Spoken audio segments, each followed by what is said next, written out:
listening to The Mouth. Every Friday on Source FM. You're listening to The Mouth.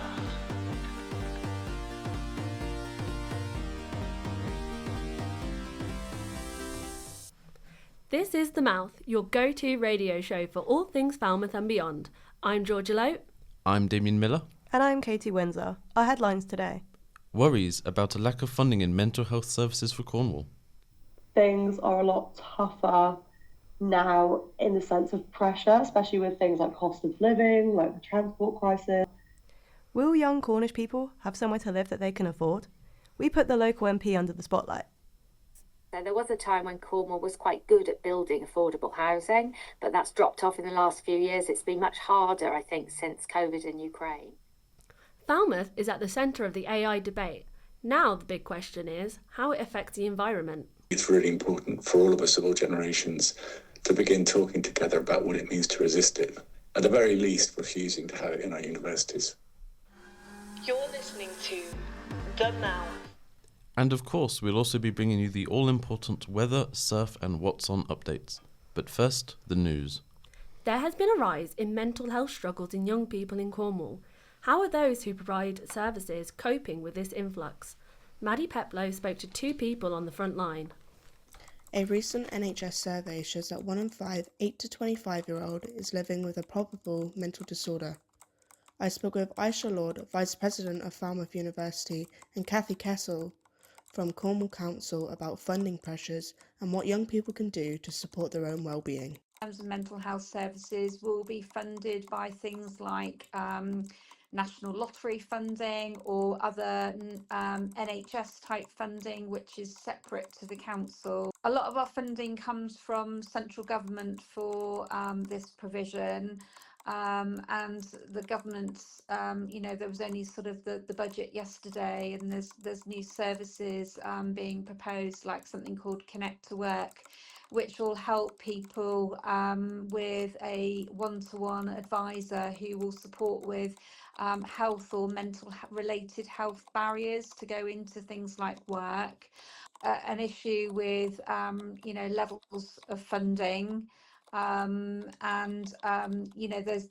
a lot of services are working at capacity because of the levels of demand. There's a variety.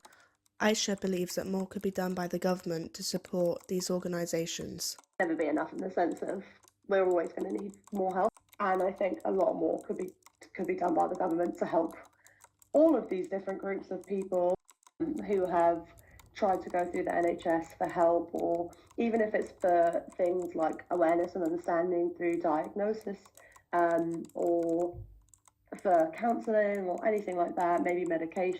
They ended by offering advice on how to support your well-being. Things like education training, that can be a great thing to help people that have mental health issues. To be in things like work and education, it can be a very positive and have a positive impact on people's lives.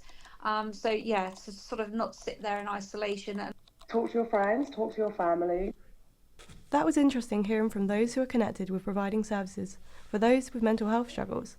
Now let's hear from someone who took it into their own hands here in Falmouth, starting his own group. Paul Miller, welcome to the studio. Tell us more about what you do here in Falmouth.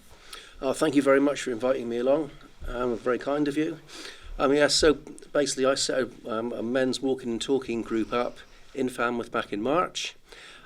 We meet every Tuesday evening at 7:15 at Gillen Vase Car Park in Falmouth. The walking group is open to men aged 18 and over. And basically the group started up back in 2021 up in the Midlands. And I just came across it by accident at the beginning part of the year and set the first walking group up in Cornwall. Great. Feels like a really good community you've built. As you've been going for under a year, what changes have you seen in the people who are coming along? I've noticed a lot of changes in quite a few of the men that have come along.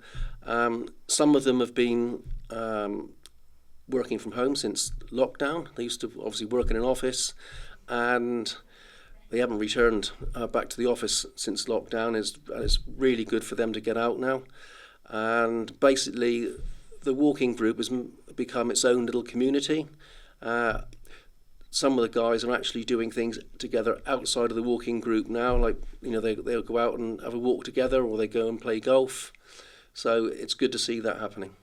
Great. And finally, why do you think we need this in Falmouth, and has it been popular?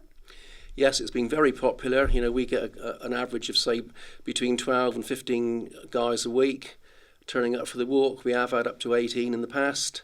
And it's just good to get the guys out for a walk. It takes about an hour. And like I said before, it's just becoming a really, really good little community. Lovely. Thank you so much for taking the time to talk to us today. Do you mind sharing your group's social media details to let the community know more about it? Yes, so we've got a Facebook page, and it's called Men Walking and Talking Falmouth. So you're more than welcome to pop on there and have a look. All of our details about the walk is on there, so by all means check it out. Great, thank you. Thank you very much. Young people in Cornwall are facing rising house prices and limited affordable homes. We spoke to MP Jane Kirkham to ask her about the problem of stalled housing projects. Darcey Treloar reports. A recent council meeting shared that house building in Cornwall has fallen for 3 years running amid soaring construction costs and limited government funding. With new homes becoming harder to deliver and fewer affordable options being built, young people in Cornwall face an increasingly difficult task, earning local wages while competing in a housing market that isn't producing enough homes. The Labour MP for Truro and Falmouth, Jane Kirkham, says the slowdown in construction has made building affordable homes more difficult in recent years. So there was a time when Cornwall was quite good at building affordable housing, but that's dropped off in the last few years. It's been much harder, I think, since COVID and Ukraine to build down here, to get the funding, to get the supplies, to get the contractors as well. So to be fair to Cornwall Council, it's been difficult across the board. So the government has recognised that, and we've set a housing target for Cornwall, but to help across the country build those houses. And we don't just need houses, because in Cornwall there are lots of beautiful luxury houses that people can't afford to live in. We need houses that people, as you were saying, young people can afford to buy or to rent and to live in. So what the government has done is set up a £39 billion affordable and social housing fund.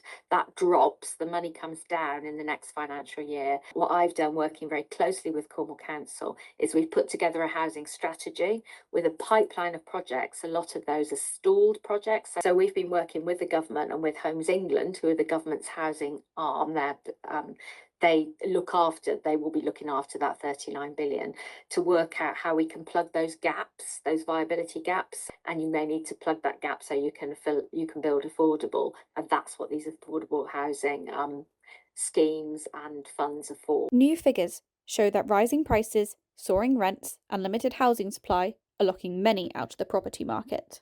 According to the Office for National Statistics, the average house price in Cornwall hit £289,000 in August this year, up nearly 3% from last summer. This was higher than the rise in the whole South West region over the same period. Meanwhile, wages in Cornwall continue to be 20% lower than the national average. And with the new autumn budget pledging extra funding for housing and planning reforms across the country, now seems like the moment to push ahead on Cornwall's mining-linked job and house-building opportunities.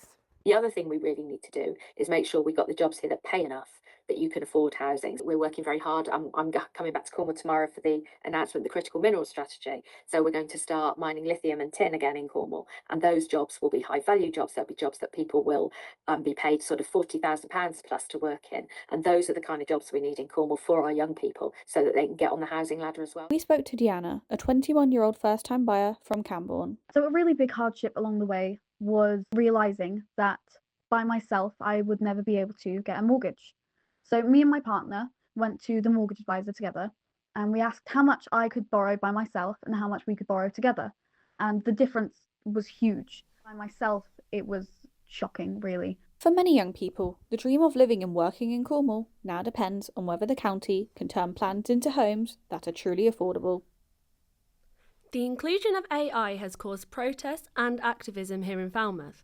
The original focus was on the lack of creativity that AI has. Now it has shifted to the destructive impact on the environment. Molly Sexton reports. Falmouth University's new degree in AI has caused a stir not only from the creative industries, but also from a sustainability standpoint. Matt Osmond from the School of Art spoke about the effects large AI developers are having on the world around us. Humans have come up with this technology. A very specific group of boys, mostly, have come up with a technology made in their own image, which they're now using to colonise and enclose the rest of the world. According to the United Nations Environment Programme, the development of AI is both hazardous and destructive, with AI infrastructure potentially on track to consume 6 times more water than Denmark, which has a population of around 6 million people. Dr. Jack Furby explains the nature of the development process. This whole process is very resource intensive. So OpenAI model GPT-4 was estimated to use somewhere between 50 and 62 gigawatt hours of electricity just to train the model. So that is the equivalent of powering about 1,000 houses for a year. Matt refers to the idea of AI being a widening straw to drain resources. We need to pay attention to what has happened and what is happening. There's a phrase that the systems theorist Nate Higgins uses is a widening straw. If our digital technology has mostly been the development of an ever more sophisticated straw through which to suck Earth's living resources and turn them into economic growth, AI is an exponential widening of that straw. Jack agrees with the intensity of the effects AI is having on the environment, but outlines a few ways that AI can be developed to reduce this damage. There's only a few companies that will have the ability to train these, so you don't actually end up with a lot of people doing this very resource-intensive creation of models. You can make them in other ways. So, for instance, one of them is using a technology called RAG, or retrieval and generation, which is where you take one of these already trained models and you allow it to have extra insight into what you're doing, and in theory have a more personalized model for a particular task or agent in this case. The overall view is still decidedly negative. However, there is still hope, whether it's through a total resistance to AI, as Matt suggests, or more sustainable development techniques.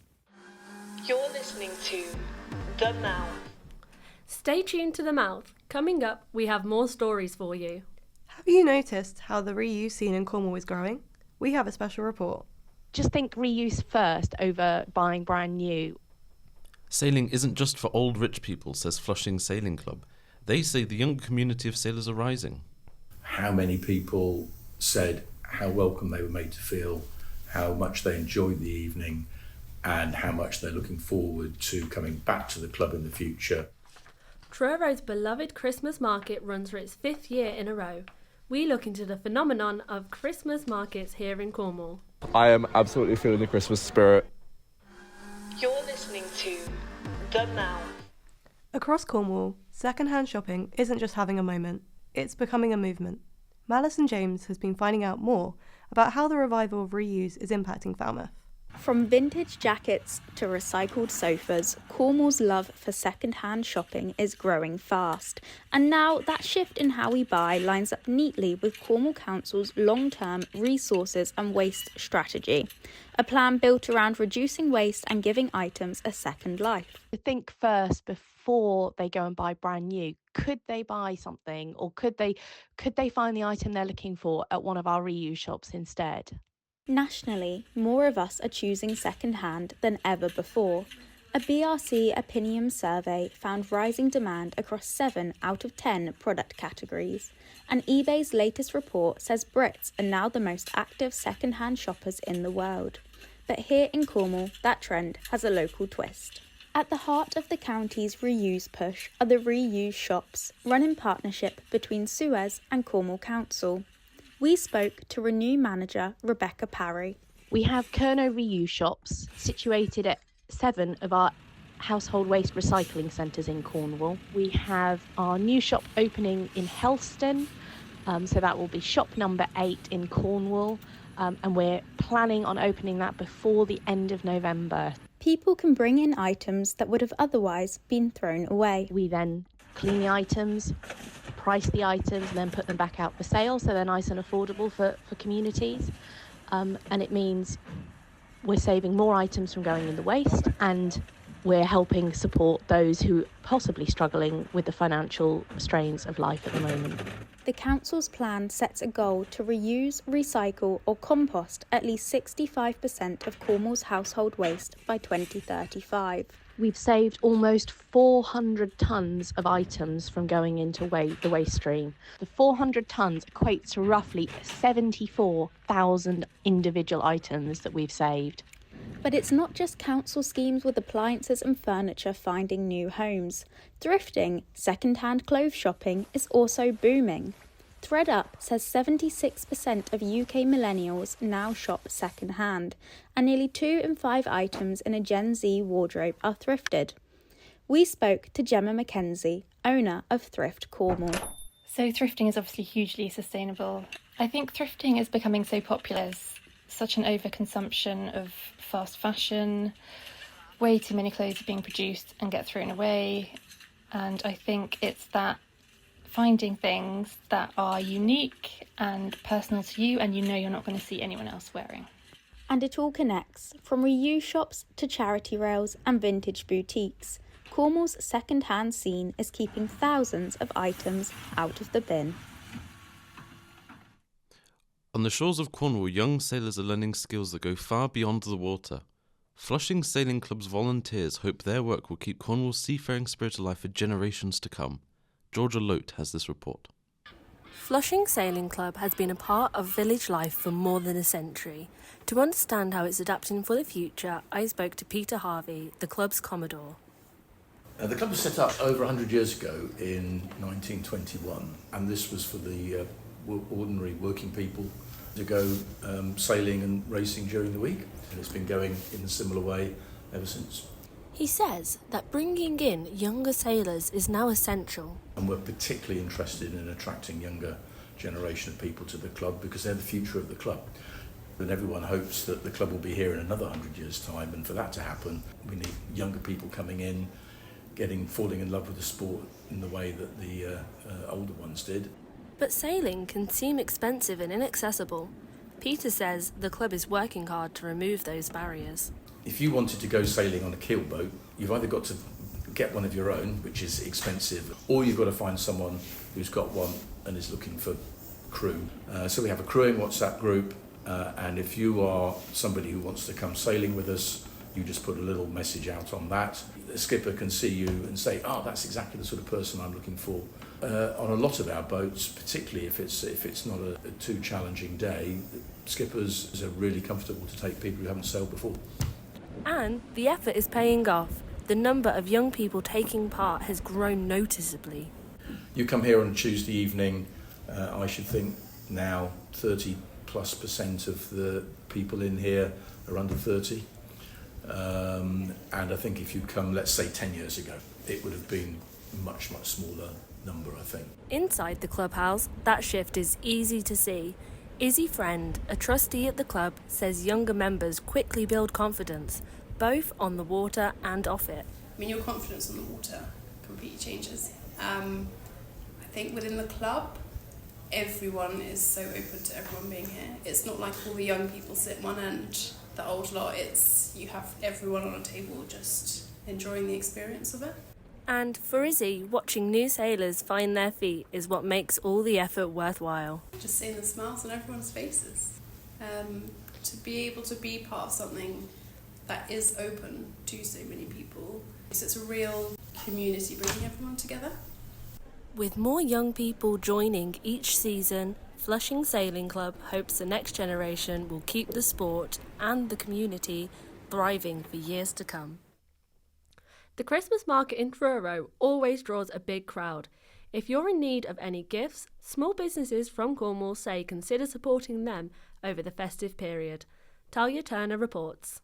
Treloar Christmas Market and Late Night Shopping returns for its 5th year in a row, hosting many local artisan businesses and bringing Christmas joy all round, even through the harsh weather. I am absolutely feeling the Christmas spirit. For businesses, the Christmas market is a great way to bring traction to their stores. With a vast range of food stores and homemade goods, it's a great place to shop locally and support small businesses, whilst finding the perfect gift for Christmas. I spoke to Joe Onder of Cookie Queen to find out what it's like to have a stall at the Christmas market. Would you say that the Christmas market is bringing some much needed joy during the harsh weather? Absolutely, yes, it brings out all the people and we bring all the sugar. And is the Christmas market good for your business and bringing in lots of customers? Yeah, definitely, yeah, and it's really nice that they get to see all of the other traders that are at the market as well as our own customers coming to see us. And what's your favourite thing about the Christmas market? The community and just the happy spirits.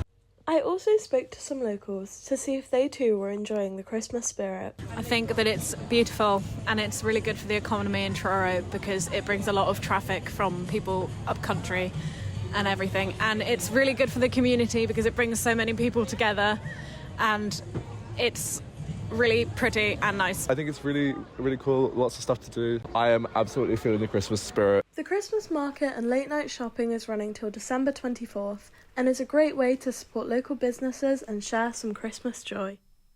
Some say November is still way too early for Christmas, but nothing will stop the festive spirit of Penryn as they celebrate the big Christmas lights on event tomorrow. Damion Miller reports. As November comes to a close, once again the Christmas spirit is taking over the country. Festive decorations and songs are popping up everywhere, and the people of Penryn and Falmouth prepare for the lights on ceremony happening tomorrow at Penryn at 6:30. I'm Harvey Street Curtis. I've been living in Penryn for about 2 and a bit years now, and I must say I am very excited to see these lights come on once again. I think it just really makes me feel, like a part of this community, and that's really nice to me, My family and I don't really celebrate Christmas in the religious term, but I like the gathering of family. It's a time where when my grandparents come over, we have a meal. It's more just a really nice day to hang around with everyone I care about. I think it brings a lot of light to this sort of time of year. It's very dark. The sun sets at about 4:30. Everyone's a bit depressed. I feel like this brings a bit of cheer to everyone, have some more prettier lights to look at than just street lamps. It was very enjoyable. I really found the whole experience to be magical, really. The whole town comes out and it's really sweet. I've been to the one in Bristol a couple times. It's a lot bigger because it's a city compared to a town, but also it feels less homely and feels less interconnected with everyone. They make it a whole big thing, but also you're not surrounded by townspeople you've probably seen a lot. Instead, it's people that come in from all around the city to have a look at it. It doesn't feel quite as communal. Many say that they shouldn't be putting up Christmas decorations before December. Do you think November 29th is too early for such an event? Not really. I think it's about the right time. The longest day of the year is coming on. And it doesn't have to be Christmas exclusive. Like I said, it's more just add a bit of light back into the world. Oh my God, yeah. No, I love little activities. I love decorations, I think Penryn in general, it could, we don't get, a crazy amount of activity compared to what goes on in Falmouth, obviously, but what we do get is really nice, and I'd always be happy to see more of that. Having one more town-wide celebration for everyone would be really nice. Something for Halloween would definitely be cool. The Penryn High Street will be illuminated from tomorrow for the next few weeks. Can you recommend any particular spots to watch the event or see the lights coming on afterwards? I think one of the best spots I found last year was right by the Rose, the little Rose Bakery. Kind of between there and the Spar is a really good spot because you can kind of see the whole high street from there. If you look in both, you can look in both directions, and you're not too far from the church where the whole announcements things happen. You're listening to The Now. Looking around Cornwall now to more Christmas light switch-ons. You'll find big events in Redroof, Padstow, Looe and Porthleven, and lots more. Check out your local town. As we head into the afternoon, it's going to be a windy one, with temperatures sitting around 13 degrees. Not barley weather, but a little warmer than the frosty winds last week. By early evening, the skies become cloudy and cooler, around 11 degrees. So it's a breezy start, but the wind will let up, and it'll be a chilly evening by the coast. And now the surf report. Currently things are looking a little glum for the waves, the wind's picking up and the sea's cooling down to about 13 degrees. So you'll want a good wetsuit if you're heading out, around 3 or 4 millimetres thick. Waves are expected at around 1 to 2 feet, so if you're just out for a chillboard session, you're in luck. This has been The Mouth, your go-to radio show for all things Falmouth and beyond. Follow us on Instagram, Facebook, and check out our website. You're listening to The Mouth. Every Friday on Source FM. You're listening to The Mouth.